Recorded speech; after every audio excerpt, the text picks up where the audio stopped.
The live TV, सच सबसे आगे।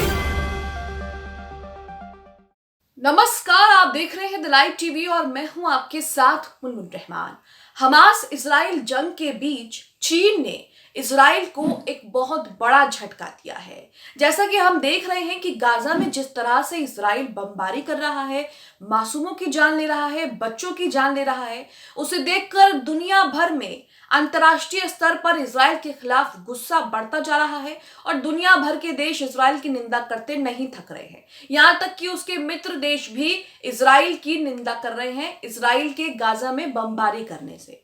अब यहाँ पर चीन किस तरह से इजराइल को बड़ा झटका दे रहा है, या फिर यूं कहें कि इजराइल के खिलाफ चीन ने बड़ी कार्रवाई की है, ये आपको बताते हैं। इस कार्रवाई से, इस झटके से नेतन्याहू जो है वो सख्ते में है। नेतन्याहू हैरान परेशान है कि अब आगे करे तो क्या करे। एक तरफ तो गाजा में उनके सैनिक मारे जा रहे हैं, अंतर्राष्ट्रीय स्तर पर उनके खिलाफ गुस्सा बढ़ रहा है, वहीं चीन ने अब एक बड़ा झटका दे दिया है। आपको बता दें कि चीन इजराइल पर आर्थिक रूप से प्रतिबंध लगा रहा है। कहा जा रहा है कि इजराइल को चीन के इलेक्ट्रिक उपकरणों के आयात में दिक्कतों का सामना करना पड़ रहा है, और ये जो इलेक्ट्रिक आयात उपकरण है, ये जो इलेक्ट्रिक उपकरण जो चीन से आते हैं, ये इजराइल की सेना के लिए आते हैं और इसमें इजराइल को दिक्कतों का सामना करना पड़ रहा है। जिसके बाद कहा जा रहा है कि जाहिर तौर पर जो गाजा और हमास, जो गाजा में इजराइल कर रहा है और हमास इजराइल के बीच जो जंग चल रहा है, उसी का असर यहाँ पर देखने को मिल रहा है। इजरायली अधिकारी क्या कह रहे हैं ये भी आपको बताएंगे, लेकिन यहाँ पर आप देख और समझ सकते हैं कि चीन ने इजराइल को एक बहुत बड़ा झटका दे दिया है। अगर वाकई ऐसा हुआ कि इजराइल पर वो आर्थिक तौर पर प्रतिबंध लगा रहा है, तब इजराइल का क्या होगा। पहले से ही इजराइल बहुत ज्यादा कर्जे में डूबा हुआ है, पहले से ही इजराइल के पास पैसे की कमी हो रही है, क्योंकि लगातार युद्ध में पैसे जो है वो खर्च हो रहे हैं। पानी की तरह इजराइल पैसे बहा रहा है, वहीं उसके टैंक भी नष्ट हो रहे हैं, सैनिक भी मारे जा रहे हैं, उनके घायलों के लिए भी उनके घायलों के इलाज के लिए भी पैसा चाहिए, और ऐसे में चीन ने भी इजराइल को बड़ा झटका दे दिया है। आप अपनी स्क्रीन पर आरटी उर्दू का ये ट्वीट देख रहे हैं। आरटी उर्दू के हवाले से हम आपको बता रहे हैं, इसमें लिखा है, क्या चीन इजराइल पर अघोषित आर्थिक प्रतिबंध लगा रहा है। यानी कि अघोषित आर्थिक प्रतिबंध क्या चीन इजराइल पर लगा रहा है। आगे लिखा है, इजराइल को चीन से इलेक्ट्रिक उपकरणों की डिलीवरी में कठिनाइयों का सामना करना पड़ रहा है। इजराइल जो है वो चीन से इलेक्ट्रिक उपकरण लेता है, लेकिन अब उन उपकरणों को लेने में, उन उपकरणों के आयात में इजराइल को कठिनाइयों का सामना करना पड़ रहा है। इजरायली सरकार के एक अधिकारी ने कहा है कि हम इसकी जांच कर रहे हैं कि इसका युद्ध से कोई लेना देना है या नहीं है, क्योंकि इनमें से ज्यादातर आयात सेना की जरूरतों को पूरा करते हैं। ऐसे में आशंका जताई जा रही है कि हमास इजराइल का जो युद्ध हो रहा है, उसमें फिलिस्तीनियों का पक्ष लेते हुए चीन इजरायली सेनाओं को, ये जो इलेक्ट्रिक उपकरण है जो वो आयात करता है इजराइल को, उसमें वो कठिनाई पैदा कर रहा है, उन आयातों को देने में कठिनाई हो रही है। इसी के साथ आप अपनी स्क्रीन पर वाजिद खान का भी ट्वीट देख रहे हैं। इस पूरे मामले पर वाजिद खान ने भी जो है वो ट्वीट किया है। यहाँ पर वाजिद खान ने बताया है कि इजराइल पर आर्थिक प्रतिबंध लगा रहा है चीन, पीछे क्वेश्चन मार्क भी है। इजराइल को चीन से इलेक्ट्रॉनिक उपकरणों के आयात में दिक्कत का सामना करना पड़ रहा है।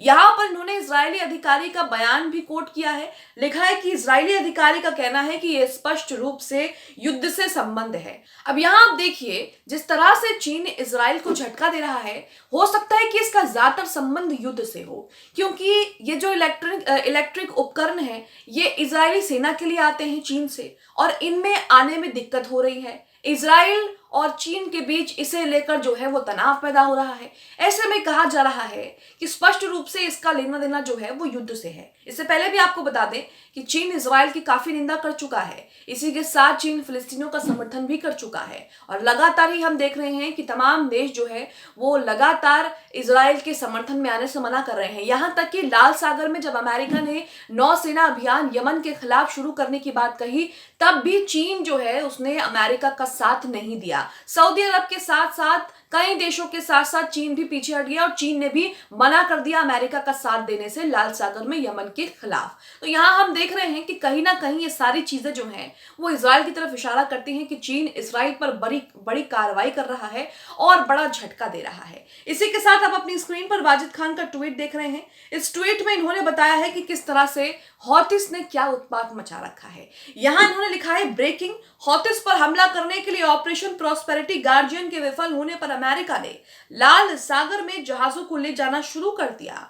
उपग्रह चित्रों में अमेरिकी नौसेना को लाल सागर में मार्स्क कंटेनर जहाजों को ले जाते हुए दिखाया गया है। यह निश्चित रूप से टिकाऊ नहीं है और केवल उच्च मूल्य वाले जहाजों को ही ले जाया जाएगा। तो यहाँ पर लाल सागर में अमेरिका बहुत बड़ी मुश्किलों का सामना कर रहा है। यहाँ तक कि अमेरिका से तो कई देशों ने कह दिया है कि आप हमारा इस्तेमाल ना करें लाल सागर में इजराइल के खिलाफ। हम इजराइल के समर्थन में नहीं आ सकते, इजराइल की रक्षा के लिए हम आपको समर्थन नहीं दे सकते। इसी के साथ अल कसम ब्रिगेड के प्रवक्ता अबू उबैदा ने क्या कुछ कहा है, पिछले 24-48 घंटों में क्या हो रहा है जमीन पर, गाजा में क्या हो रहा है, लड़ाई में किसका नुकसान हो रहा है, इसका अपडेट भी सुनिए। यहाँ पर लिखा है कि हमने पिछले 4 दिनों में, अल कसम ब्रिगेड के प्रवक्ता अबू उबैदा बता रहे हैं कि हमने पिछले 4 दिनों में 35 इजरायली सैन्य वाहनों को पूरी तरह से या आंशिक रूप से नष्ट कर दिया है। हमने विभिन्न तरीकों से 48 सैनिकों को मार डाला और दर्जनों को घायल भी कर दिया है। तो यहाँ पर ये क्या कह रहे हैं, आपने साफ साफ सुना। यहाँ पर ये बता रहे हैं कि किस तरह से 4 दिनों में 37 इजरायली सैन्य वाहनों को पूरी तरह से नष्ट कर दिया है और 48 सैनिकों को तो मार भी दिया है। इसीलिए यही वजह है कि इजराइल लगातार जो है वो हमास के सामने पिछड़ता जा रहा है। यहाँ तक कि इजरायली सेनावृत्त जनरल जीव का भी ये कहना है कि ये हमास के सामने टिक नहीं पाएंगे, हमास से जीतना मुमकिन नहीं है। आप अपनी स्क्रीन पर वाजिद का ट्वीट देख रहे हैं जिसमें इन्होंने यहाँ ट्वीट किया है इजरायली सेवानिवृत्त जनरल जीव का।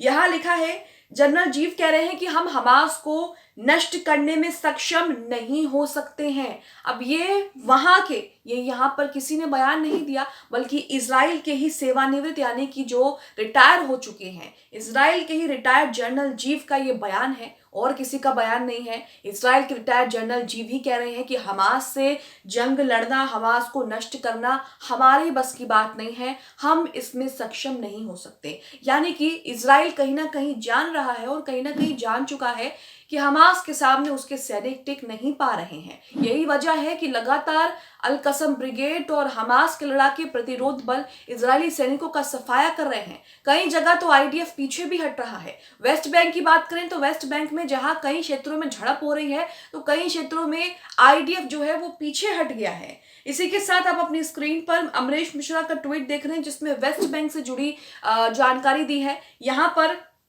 इन्होंने कहा है कि पैलेस्टाइन रेसिस्टेंस ने श्वेका तुलकरेम वेस्ट बैंक में हमलावर आईडीएफ सैन्य बलों को रोका।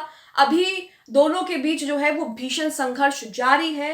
रेसिस्टेंट अल नावला नेबरहुड तक पहुंच गया है, वहां बिल्कुल नजदीक से आमने सामने जो है वो मुकाबला हो रहा है। तो ये लाइव अपडेट देते रहते हैं और लगातार इन्हीं अपडेट के जरिए हम आपको अपडेट करते हैं कि वहां क्या हो रहा है। इसी के साथ कहा जा रहा है कि हमास ने एक ही कार्रवाई में 40 सैनिकों को मार डाला है, कईयों को घायल भी कर दिया है। गाजा में जबालिया अल बलाद क्षेत्र में घर के अंदर छुपे 40 आईडीएफ सैन्य बल को हमास के लड़ाकों ने टीजीटी शेल से निशाना बनाया, जिसके परिणाम स्वरूप सभी इजरायली सैनिक या तो मारे गए हैं या घायल हो गए हैं। तो यहाँ आप देख रहे हैं कि क्या हाल अल कसम ब्रिगेड और हमास के लड़ाकों ने कर दिया है। वहीं चीन भी इजराइल को जो है वो बड़ा झटका दे रहा है। चीन भी इजराइल के खिलाफ कार्रवाई कर रहा है। इस कार्रवाई से इजराइल को कितना नुकसान होगा ये आने वाले दिनों में और भी ज्यादा साफ हो जाएगा। आप इस खबर को लेकर क्या सोचते हैं? चीन ने जिस तरह से इजराइल को बड़ा झटका दिया है, इसे लेकर क्या सोचते हैं? कमेंट बॉक्स में जरूर बताएं। द लाइव टीवी, सच सबसे आगे।